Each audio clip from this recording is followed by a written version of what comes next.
Hey, it's Doug McIntyre here. I'm the editor-in-chief at 24/7 Wall Street, and Lee Jackson, who's been my partner in crime for way over a decade, Way over. head marketing editor for us, senior editor, guru about all things investing. We're going to talk about dividend stocks today, and Lee knows way more about this than I do, but a dividend is not a dividend is not a dividend. They're companies that pay out big dividends. They get in trouble. They cut the dividends. Sometimes they eliminate the dividends. There are companies that are great stocks for rapid growth, like Meta, places like that. You don't buy those for the dividends. So this is a very specialized category of stock that's made for a special kind of investor, people who are looking for return in many ways more than they are, well, gee, this stock will double. These are not NVIDIA stocks, okay? So investors need to sort of tease that way apart. So Lee, when people look at these companies and dividends, they fall into layers. Could you tell us a little bit about what that is and how they've been identified over the years? Well, yeah, there's always the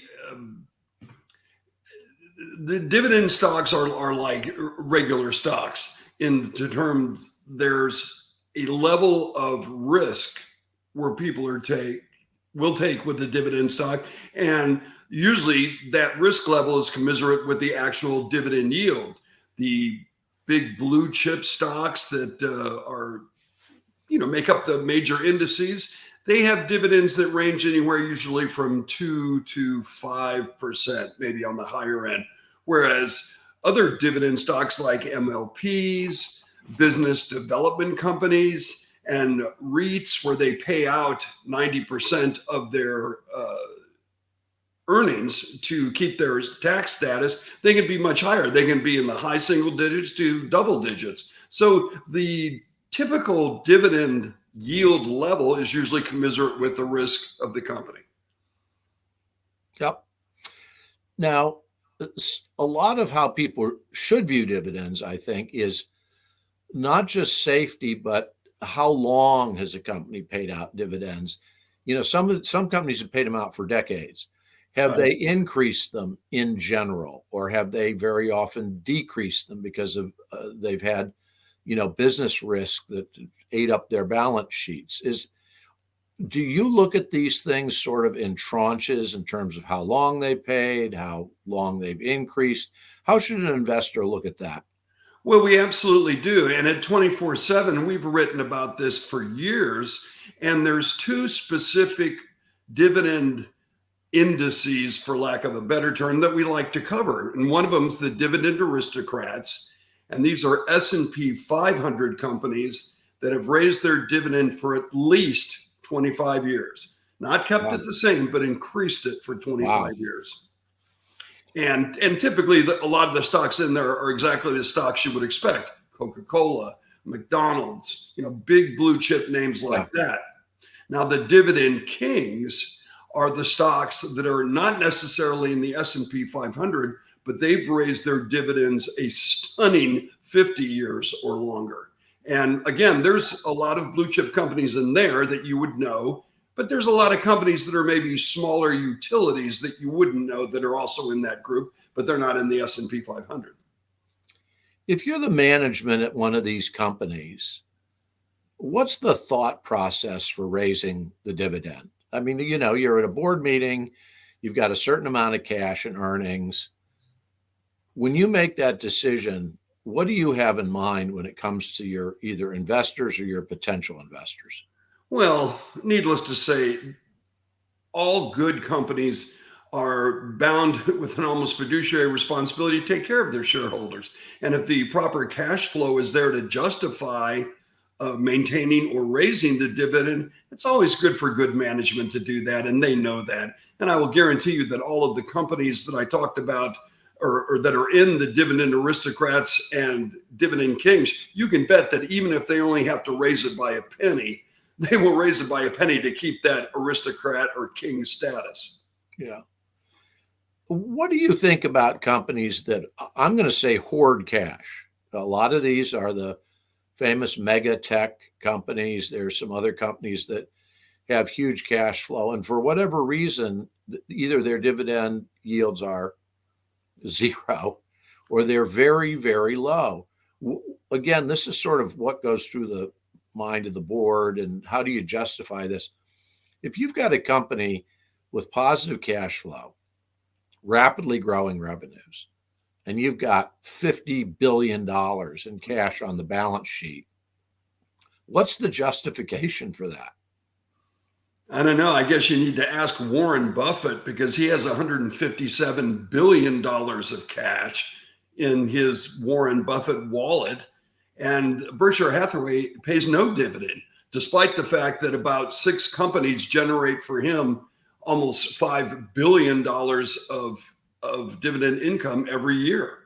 So I don't know. I mean, I guess for people that are big Warren Buffett fans, they can say, well, when you own Berkshire Hathaway, you also own a litany of private companies like Dairy Queen and Geico and things of that. So maybe for some investors, there's a trade-off, but I think for some companies with a big cash load, it's kind of a disservice to the shareholder.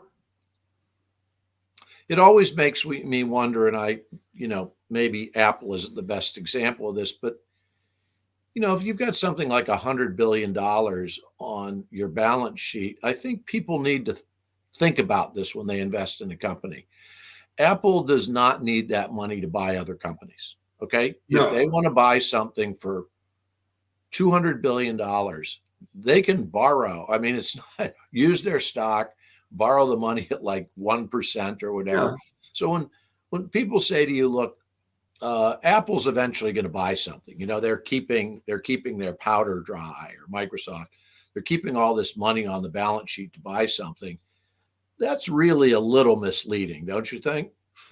Well, I think it is indeed. And I think there is a group of C-suite executives these days that almost keep the money there kind of in a worst case scenario, safety net sort of reason. But it doesn't make a lot of sense to shareholders, especially if it's a company that generates a lot of cash flow. Well, look, if you're talking about, a rainy day fund, the tech mega cap companies don't need rainy day funds. You and I both know that. Ostensibly, no, they don't. I always wonder, particularly with companies like that, it's like, well, why aren't you paying anything out? Why aren't you doing any share buybacks, whatever that is? When we talk about, there's two things that are almost married to each other, not exactly, but very often companies with good dividends and consistent dividends will also do share buybacks. Right. Which is the shareholder friendly thing. Which is another shareholder friendly move. Would you explain for people, what is the effect of a share buyback? Why is that good for shareholders? Well, from a shareholder standpoint, if a company goes out and says, okay, we're going to do a $3 billion buyback, they're not taking that out of treasury stock. They're going out into the marketplace and into the trading volume of the stock. And ostensibly, that stock comes out of the float and goes to the company where they can give it out to employees. So generally that's an earnings plus because there's less shares out there to be measured against earnings. So that's very positive for people. And I think that typically that's what some companies that don't pay a dividend or a larger dividend can always justify. But what we're buying big share buybacks and things of that nature. And so people understand there's an EPS effect. Yeah. I don't know that everybody always, people see a share buyback, they understand what's going on, but I don't know that they always understand that when they look at the P&L down the road, there's an effect there as well. Right. Sure. Absolutely. Is what I'm saying. There are companies that have had long histories of dividend payments, and then the industries that they're in have either collapsed or they've hit bad patches in the economy and they haven't had that cash. They're not Apple. Okay.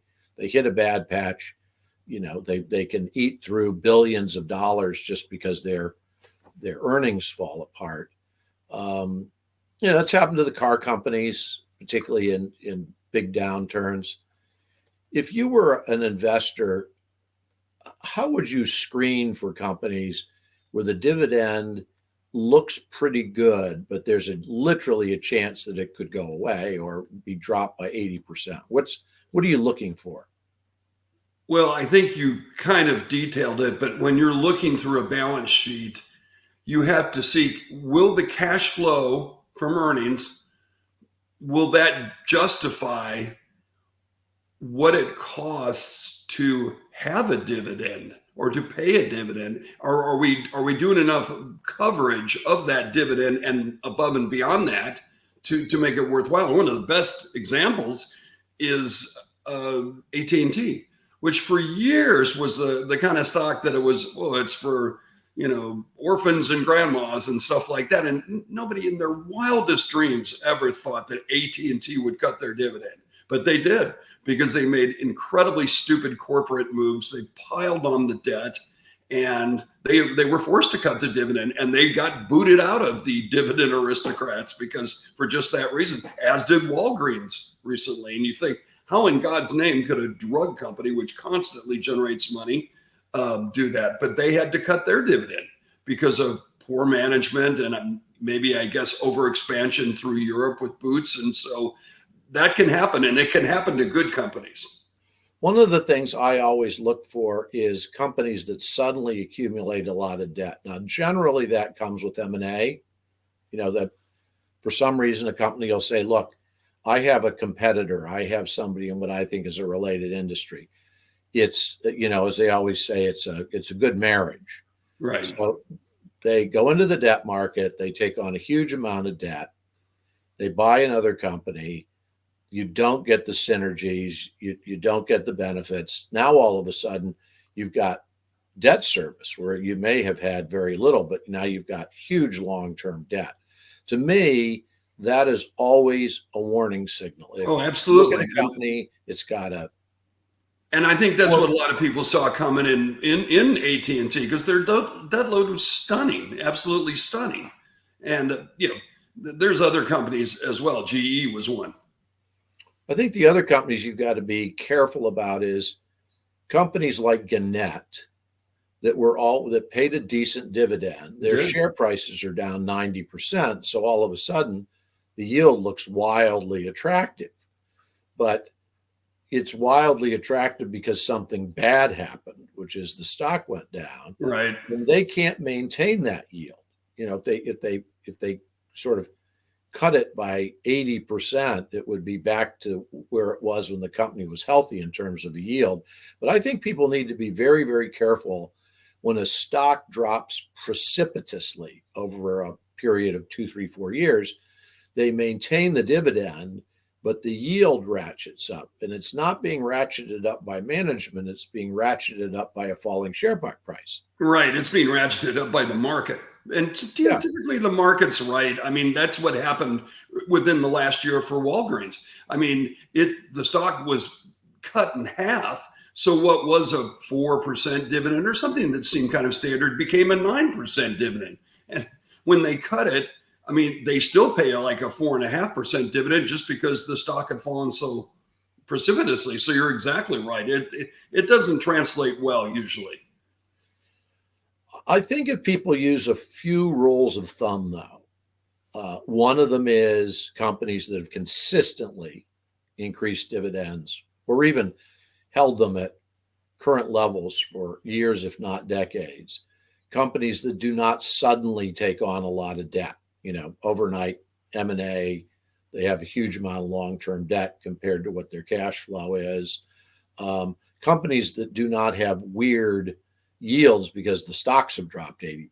Right. It's not what you and I would describe as a safe yield.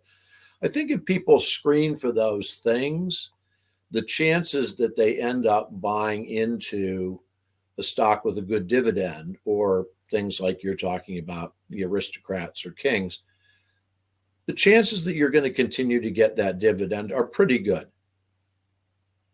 Oh, absolutely. I think that longevity is the best sign for any company. And I have here, Doug, I have the list of the highest yielding Dividend King, for instance, is one of your favorite stocks is Altria, and and their dividends in excess of almost 9.5%. Yet they generate tons of cash. And like, for instance, the highest dividend aristocrat is 3M, and oddly enough, part of their dividend increase was a drop in the share price, but I mean, it still trades in the $80, $90 level. But these are blue chip, long-term companies that even if they have to raise it in nickel, they will raise it to keep that for just, it's a bond with their shareholders that I think is incredibly smart. Yeah, it really is. Well, thank you for this. I think it gives people a very clear look at the dividend landscape. I guess I'll put it that way. It really does. Appreciate your time, and I'll talk to you soon. Good to see you, Doug.